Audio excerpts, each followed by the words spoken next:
How you doing, guys? This is Matthias Atva from Direct Dreadnought, your Dreadnought PS4 replay guy. Well, I just got home from doing a little bit of shopping after today's activities, and I wasn't going to post a video, but they did release the Legends Redefined game update notes. So this is a pretty specific compared to release notes of the past, so I thought I'd do a quick video on it. The Legends Redefined patch is going live tomorrow, I believe around 1 Central Time, and it should take a couple hours, which is pretty quick. Typically lately we've had the mirror patch for PS4 come out, between 2 to 4 days after the Steam patch. So we're probably going to get it this weekend or early next week. That's a guess. This patch won't include the Corvette changes. That's happening at a later patch, but that's supposed to be coming out very quickly. We won't have to wait weeks or months for that. That's supposedly coming out pretty soon, but I don't know when. So let's jump right in here. I found this on Twitter, and a lot of you have watched my videos in the past, and you know the generalization of what's coming up in this patch, but here we have verification of some specifics. For fleet tiers adjusted, we all went over this a few times. Basically, veterans now going to be tier 3 and tier 2. And Legendary is going to be Tier 4, Tier 5. So that's happening. The battle bonus. This is really interesting because they talked a lot about the battle bonus, but we didn't get a breakdown like this. So here we have the credits multiplier side of things. Well, before we get started, let's jump down to here. The veteran cost for activating your battle bonus is going to be 1,500 credits. Legendary is going to be 12,500 credits. And during the podcast on Twitch, Sean, I believe, it was Kyle and Sean, but I think Sean mentioned that it's going to be a 15-minute wait for veteran. That's up from 9. And a half an hour wait for Legendary, up from 15 or 18 or something, which I find, I don't know. I thought the point was to get more people playing Legendary and to get your ships higher. But I guess that's what it is. I don't like that part of it. I like the pricing. I like the bonuses overall. I don't like the wait time. I think the wait time should be less to encourage people to play more. And if you're trying to push people out of Veteran into Legendary, you would want to get the Legendary wait time lower. So I know when I go to Veteran, I know they've made the suggestion that people still play Veteran because they like to bully people, and I think that's untrue for most people. For most of us in PS4 Dread Chat for Nuclear Inferno, go visit his board on PS4 too. Very cool guy. He's kind of like the granddaddy of all PS4 Elite veterans. Most of us in that chat, we do a Legendary, then Veteran, and a Legendary, then a Veteran because we don't want to play Legendary without the battle bonus, and we don't feel like paying for it because money gets tight sometimes when modules are like 90,000 a pop or whatever. So if we're waiting so far for Legendary, that might push a lot of us back down to Veteran so we can level up ships that we don't already have. Some players like Scroat and a few others, they have, and Saito Hatari, have every single ship, and they have over 1 million free XP and nothing to do with it. So those guys are constantly in Legendary because they are the pinnacle. They're the apex predators of the game. They are literally Legendary. They have nothing else to do but to play competitively. So a lot of us, though, we're still trying to get the rest of our ships up to Legendary, so we're going to be bouncing back and forth, and that's probably going to be even worse with this 12,500 cost and half an hour wait time. I don't know that I want to sit around that long. Anyway, to the credits multiplier in Recruit, it's going to be 0 at Tier 1, plus 5% for Tier 2 ships, plus 5% for Tier 2 and Veteran, plus 20 for Tier 3 and Veteran, plus 25 Tier 4 Legendary, plus 65 Tier 5 Legendary. And what's interesting is this is cumulative. We add this together for the amount of ships you have in your fleet. So if you have 1 Tier 5 ship and 4 Tier 4 ships in your Legendary fleet, you add all this together. So that's 165%. That's substantial. That's huge. If you have all Tier 2s in Recruit fleet and you don't feel confident enough to go to Veteran, you're going to get 25% bonus. And you're going to beat on some Tier 1s, but that's going to get boring. If you take all 5 of those Tier 2s and go into Veteran and get higher amounts of experience, that 20% is going to be applied there. And the minute you get 1 Tier 3 out of one of your 5 Tier 2s, there's going to be a 20% bonus. So that's going to be 45% automatically. You get 2 Tier 3s, then that's going to be 55%. So it just keeps going up. Same mechanic for that going down with the ship XP multiplier. It's 5 at Tier 2 ships. This should probably say Tier 1 right there. And then it's going to be 25 for Tier 3. And then you're going to get 40 and 50% respectively for 4 and 5 for experience. And again, that adds up. So if you have 3 Tier 4s, 2 Tier 5s, that's going to be 220% experience buff, which is higher than the old battle bonus. And this is the only problem with that, though.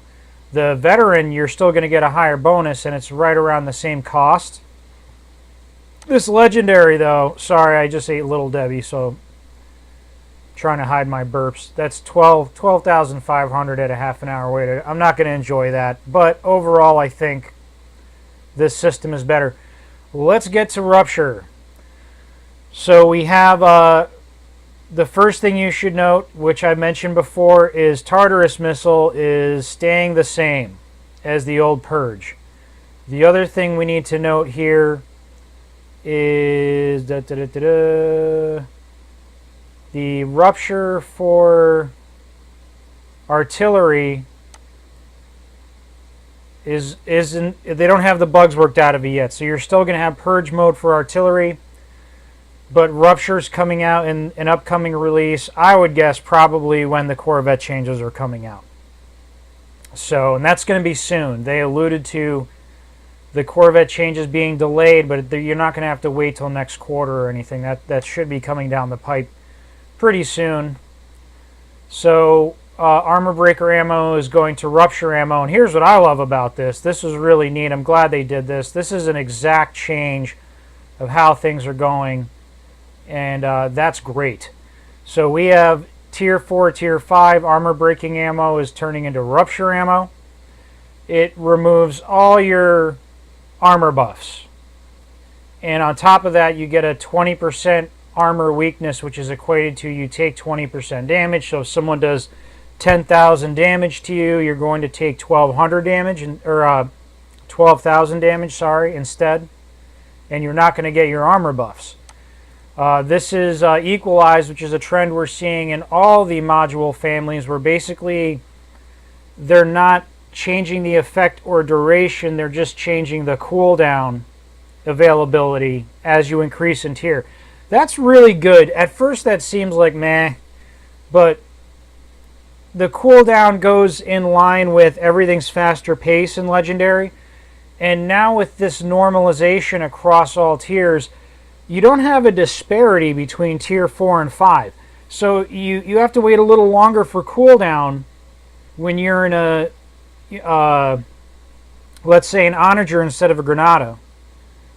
But both ships are fairly, I mean, Granada puts out a little more damage and has a little more armor, but that's about it. I still have a few replays before the Steam update where I was getting 18 kills, 1 death in the Onager in Legendary in 5v5. I would have put that to the test in 8v8, but I had already maxed out and fully researched the Onager by then. So, or came close to it. So I can't do that anymore unless I want to do it for snaps and giggles, which I might do in a future replay, but not right now. I got too many things to level up. So the shot count is 8, which is pretty standard. You have your active duration 15 seconds, effect duration 5. So every time you hit them, you can either bam and get like 8 seconds out of it and clear the clip so you can start hammering them. Or you can shoot them once, have the rest of your team pound on them, shoot them about 3-4 seconds later, shoot them 3-4 seconds later, and you're going to be doing 20-second duration because the shot count's 8. You go like pew pew, pew pew, pew pew across that 15-second duration, and you could probably stretch that out to 20 to even 25 seconds if you've got insane timing like Nuke and a couple other players. And Mooks has really good timing with that, and LA has really good timing with ammo. So just a shout out to those guys. Then we have Purge Beam into Rupture Beam. 10-second duration, 2 second per application, which means you can hit him Babylon 5 style with a Zorro S to keep popping him for those 2 second durations. Or if they're a slow target, you can just lay into them with the beam and get that constant 12-second duration. So because, you know, your last application at 10 seconds is going to have 2 more seconds over that. Cooldown 25 seconds, that's really hot. I thought Stasis Beam has a really large cooldown. Purge did too. This is a lower cooldown. This is going to make it really effective for tactical cruisers to really contribute to the fight in a team-oriented way without having to wait like a minute for their team contribution module to get undone. And then you have Tier 5, 15 seconds. Sheesh, that's great. Every 15 seconds you're just hammering people's armor. You're going to be the Dreadnought Slayer now with Purge Beam on tacticals. So that's great. Instead of using artillery module and everyone like me complaining, which I use it too, by the way, everyone complaining that you're, you know, taking advantage of an overpowered module. In a team setting, every 15 seconds you could strip the armor right off of the tank of the enemy team and have your artillery and your destroyers clean them up, and then go hide, heal some people, come back, do it again. Really good stuff like that. Here we're gonna get. I'm hoping this is a, like this other one up here. I'm hoping this is a misprint. But here's Purge Ram is turning into Rupture Ram. So the ability damage is the same as Plasma Ram here. I hope that's a misprint and they added another 0, because this would totally overshadow Plasma Ram. Why would you ever use Plasma Ram if you could do the same damage with Rupture Ram and have the Rupture ability added to it? So you just hit someone really hard, and then for a few seconds afterwards people can just pile the damage in. You're probably going to flak them anyway, right? As soon as you ram them, you're going to flak them to finish them off. If they pop their armor amplifier or something, this is going to strip it off, and they're going to get that 20% damage taken. So it has the normal stuff here, 75%, 50% damage reduction during the charge until the ram strikes. On striking, the ram deals ability damage and increases target's damage taken. So that seems really high to me right here. Same cooldown, Tier 5 is a drastic increase in damage. That's Plasma Ram damage there. With the Rupture ability on top of it, I don't know. I hope that's a misprint. We'll see. So, and we mentioned that Rupture mode is going to replace Purge mode. in a future update. So now we've, just like they did with Stasis and other powers, including Rupture, Armour Amp is being normalized. Here, let me just check my time where we're at. Yeah, we're pretty good so far. Armour Amp is being normalized. It's 50% at all tiers, so that's up from tier 3, tier 4, down just a hair from tier 5, no big deal. You get plenty of extra armor, or hull points at tier 5. Armour Amp is being changed. It's 15-second duration, so it's much longer. It's about the same as the tier 3, because of course with Armour Amp it's a lower duration the higher tier you go, with Armour Amp 5 being ridiculously stupid. I didn't even use Armour Amp 5, to be honest. I use Armour Amp 4 on Super Brick because it's just better. It lasts twice as long, and slow and steady made it over 100%, which made me invulnerable.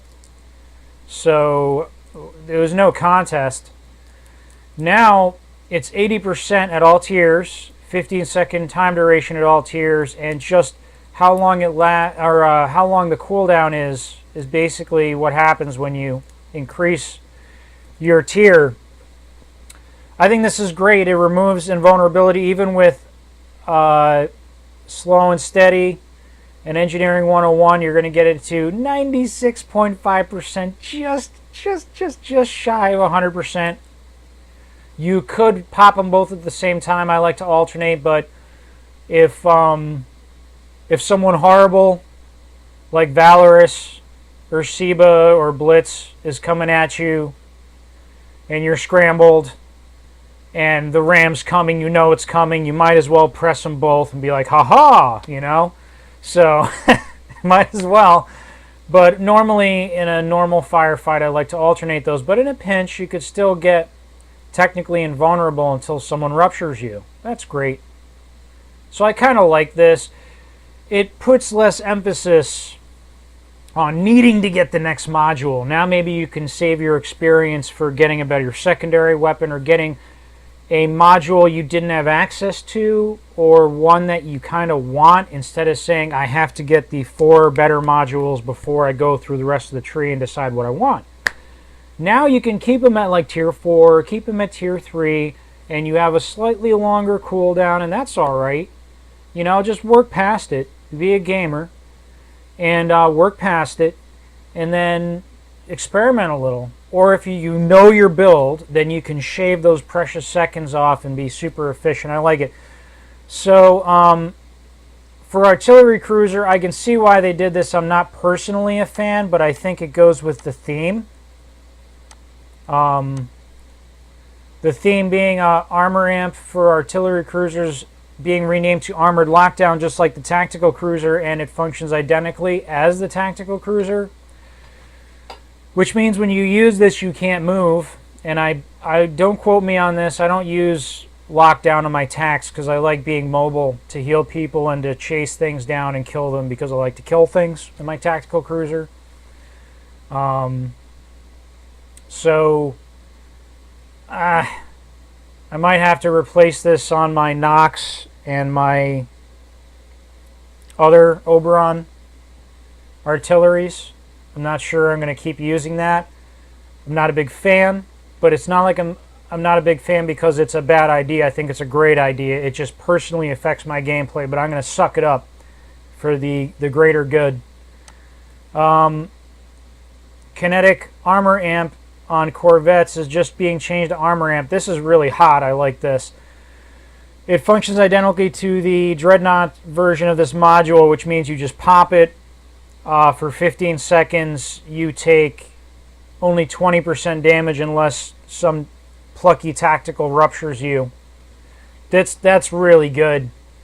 That's worth it. That is worth not taking Thrust Amplifier. That's worth not taking Heavy Cloak. That's worth not taking Backstab, as it's going to be called soon, but Kinetic Weapon Amplifier as it's known now. So now you have some really great choices, because kinetic armor amp was very infrequently used.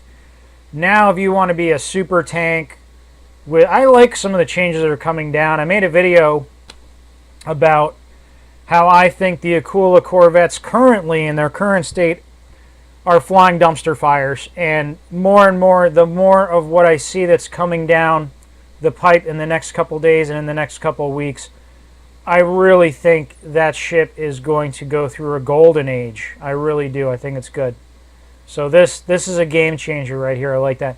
Miscellaneous changes. Surge drone is being made better because it kind of just didn't do it before. You know, it's better to use an energy missile.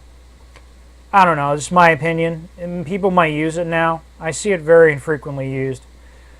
Weapon breaker missile. It's kind of on its own. There's not really another module in the family of weapon breaker missile. It's only really destroyers and corvettes, which have the weapon breaker torpedo. So the weapon breaker effect has been normalized to 85%. I believe that's an increase. Outgoing damage duration is normalized to 12 seconds across all tiers. Very good. So now you can go in there, hammer someone, get into close range. I mean, a lot of people use disruptor missile or torpedo salvo on destroyer. I don't usually use weapon breaker missile, to be honest, on destroyer, but if you're a rammer or a close range guy, you can go in there into, you know, a fleet of dudes. You can hit someone, they flak you, you're like, haha, I only took 15% damage of that. Then I have my shields up, so I took like maybe 500 damage. And you can hammer them for 12 seconds. It's pretty good. And that brings it in line with the disruptor missile too. So that's a really nice change. Really nice. This is for PC. Luckily for PS4, we have all been on Elysium, which is a great map. It's my least favorite, but I love all the maps and I love Elysium. It just happens to be, you know, on a scale from 1 to 100, I give Elysium 85, and I give the other 5 maps much higher. So it's not that I hate Elysium. It just gets kind of static sometimes. But we've had access to it, PC doesn't. And then we're getting miscellaneous bug fixes. Hopefully the Aquila Corvette's on that list, because it had that weird sound glitch with its engines. So it looks great. We're not getting everything that's promised, but we're getting the meat and the potatoes, and the peas are going to be left for, you know, a little later, which is no problem. If you don't like peas, I can use corn or carrots, whatever your pleasure is. Chocolate brownies, other kinds of brownies. So that's it. I know this has gone on pretty long, but I wanted to cover everything. I thought everything went well with this. So I don't know if I'm going to put out something tomorrow. I'm working on escort tactics. It's, you know, these tactics videos take a little while to make. Believe it or not, the 2-minute RAM video took like 6 hours to make. My Ender's Game video altogether took 16 hours to make. My normal replays take like 2 or 3. So these tactics videos are really popular. I love doing them. I want to see you guys using these tactics and getting a better game when we get competitive and clan mode going. And also to get you guys to be better players. It's so much more fun when I play, especially some of my subscribers. I used to play them and things may have been a little one-sided, and now they're kicking my butt. Everyone's getting better, except good old math, hitting a plateau. Maybe not, we'll see. But yeah, new tactics video coming out, and here is the Legends Redefined game update notes. Well, that's it for me for now, and I'll see you soon in Sinley Bay.